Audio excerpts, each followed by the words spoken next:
Mark Steves is going to speak in a minute about where the idea for this plaque came from and how it came about.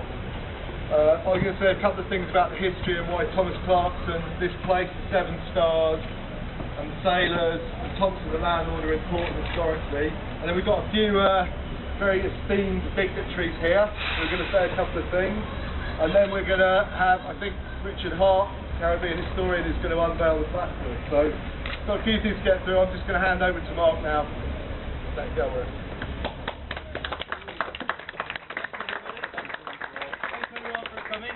This is the pub that changed the world. It's a tremendously good story. 2006 Bristol Radical History got together, and in the Spyglass just over the water we had a meeting. At that meeting there were some tremendous revelations about this place, and Mike Baker of Living Eastern has superbly depicted some of these scenes on the plaque. We'd like to think that we've rectified a few injustices, putting Clarkson on the map in Bristol, a bit more than that acclaimed plaque there is.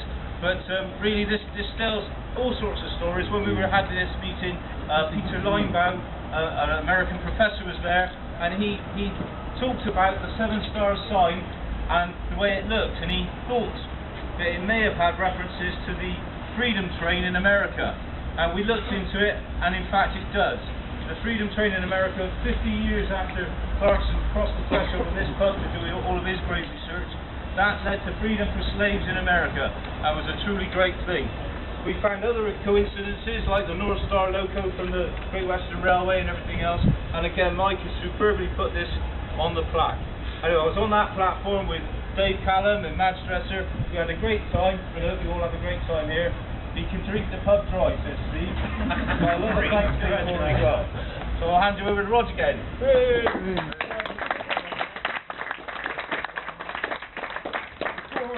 Before I talk about Thomas Clarkson, I just want to say the thank yous. I want to get the thank yous out of the way, but the most important thing about these thank yous is to recognise it's been a major collective effort.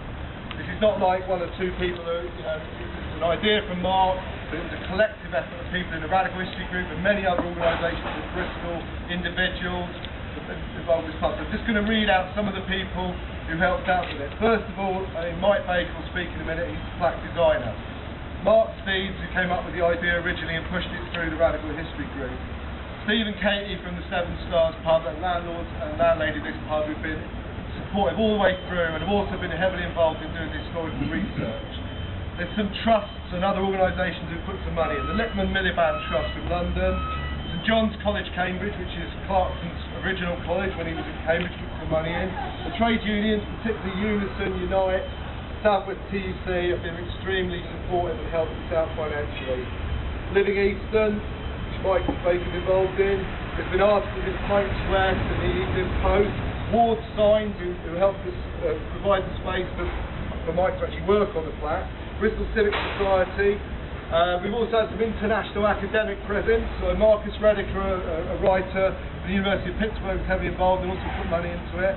Academics from the University of West England, particularly Madge Dress, has been very, very supportive all the way through. Right, I'm going to go on to the punk bands now. We've also done an incredible amount of work, right, to raise money for this plaque, and that's particularly the Surfing Turnips.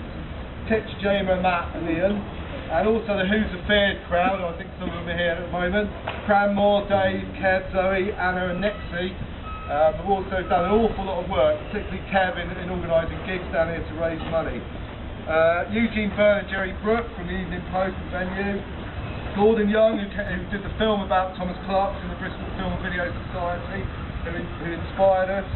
Jim McNeil, Miles from Radio Ujima, the Long John Silver Society, which I think some people are here from, very supportive.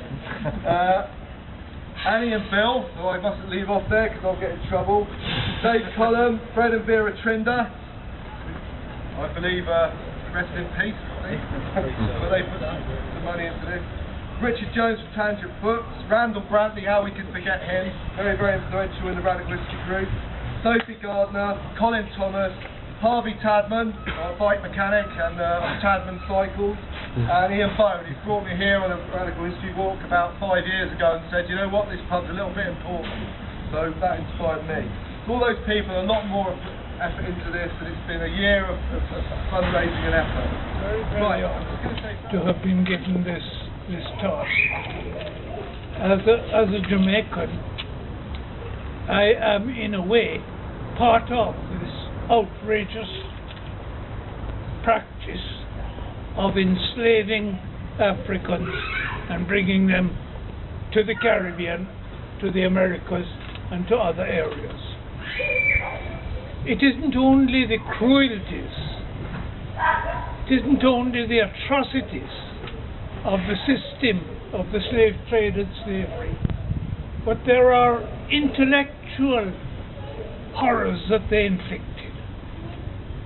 And one of the things that has always infuriated me as a coloured man is that although it is quite easy for me to trace my white ancestry back for 2 or 3 generations, because of the system of, I might almost call it a system of anonymity, a system of suppressing the identity of our African ancestors, it would be impossible for me to trace from which of the many African tribes enslaved my African ancestors come.